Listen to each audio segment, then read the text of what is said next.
Yeah, you got it.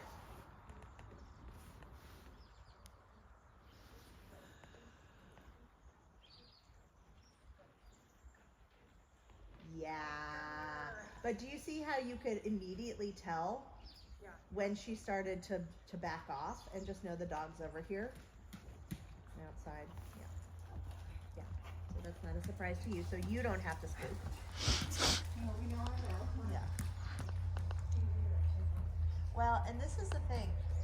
You will begin to internalize this tempo, and then you'll become immediately sensitive. Yeah, exactly. Yeah. Yeah. Good. And you see how that pushed her to the contact? And then she came back down. Good.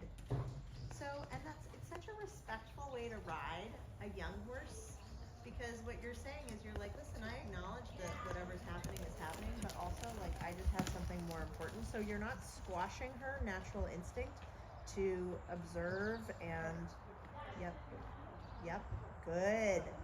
Yes. Way to ride through it. Exactly. Super.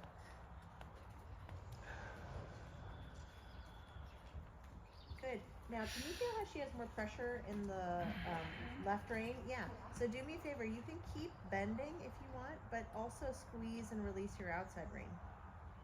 Yep. Forward. Yeah. Yep. Yeah. Well done. Good. Okay. And there's still, yeah, and you feel how there's probably still a little bit of pressure in the left rein? Just squeeze it. Squeeze and release it a couple times while things are going well. Good. And you see how she was so willing to release it. So just that squeeze is enough.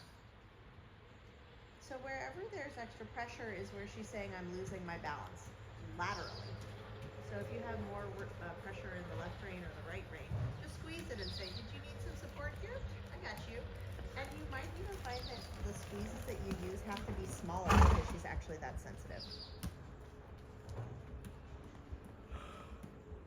You know, it's so funny. I normally have to beg people to say the tempo out loud. And then they do it for a little bit and then they stop. Tamara's very good at it. She's a very good student.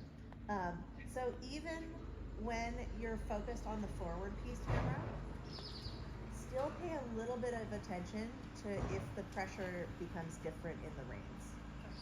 So like the next time you go down the long side, or not the long side, down the, when you get to the short side, just pay attention to make sure she stays even as you're pushing her forward, because that will also help.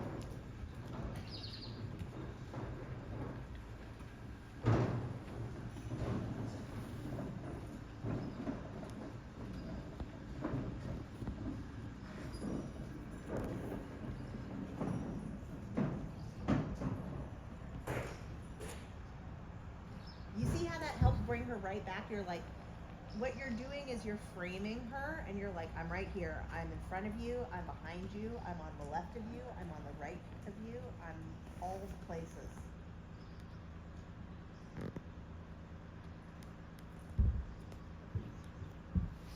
Yep, yep, yep, yep, yep. Good. Yeah, good for you.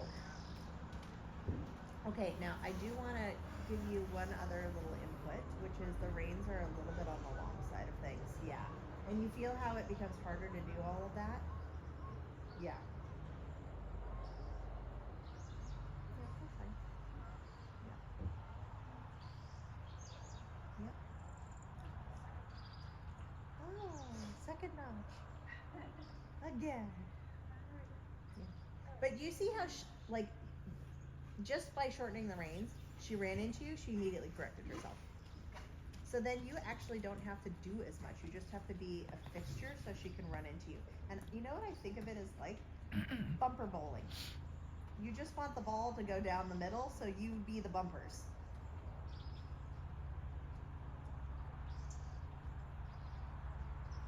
And you feel how she ran into your left rein and you didn't have to do anything? You were just like, okay, here we are. And now you can come back to this end because she's been pretty good and listened to you. So make sure you don't hold her where the pressure is all the, I mean, like you're not physically holding her. I'm talking about like staying only at that end. Look at that good mare.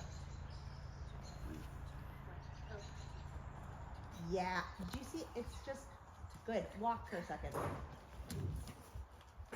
You see how it just